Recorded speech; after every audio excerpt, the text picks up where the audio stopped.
Hi friends, இப்போ நம்ம வந்துட்டு கருவாடு குழம்பு எப்படி வைக்கிறதுன்னு தான் பார்க்க போகிறோம். ஃபஸ்ட்டு அம்மா தக்காளி வந்துட்டு நல்லா அரைக்க போகிறாங்க. 3 தக்காளி.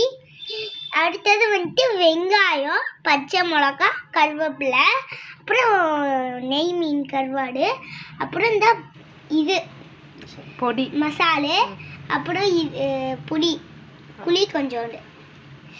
இதை வச்சு தான் நம்ம செய்ய போகிறோம். வாங்க இப்படி செய்து பார்க்கலாம். சூப்பர்.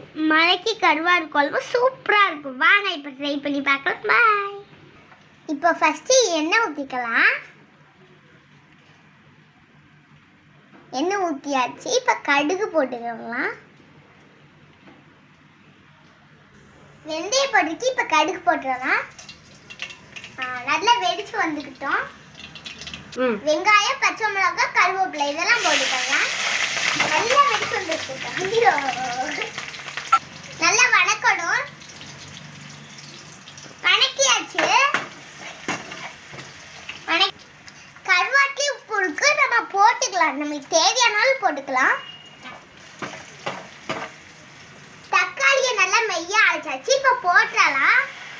போட்டாச்சு பாருங்க. இப்போ நல்லா தக்காளி வதங்கினதுக்கப்புறம் அம்மா பொடி போட போகிறாங்க. இந்தா போட்டாச்சு.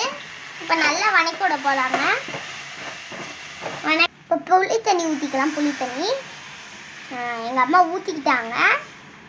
ஊற்றினதுக்கப்புறம் நல்லா கிண்டி விட்டுக்கிட்டாங்க. இப்போ நல்லா வணக்கி விட்டுறலாம். கொதிச்சுக்கிட்டு இருக்கட்டும்.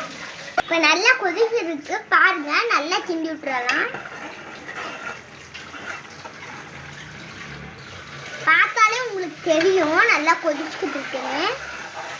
குழம்பு கொஞ்சம் ஊற்றணும். அப்போ தான் கருவாடு குழம்பு ரொம்ப ரொம்ப டேஸ்டியாக இருக்கும். சரி எண்ணெய் நிறையா ஊற்றணும். நல்லா அப்போ தான் டேஸ்டியாக இருக்கும்.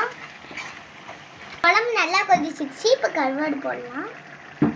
ஒன்று ஒன்றா போடலாம். தூக்கி வீசணும். அப்படித்தானே எல்லாம் போட்டு வணங்கிட்டு இருக்காங்க அம்மா. இப்போ போட்டாச்சு. கையை இப்படி வச்சுட்டு கருவாடு நல்ல மணமா. அப்பா இப்படி கொண்டு வா.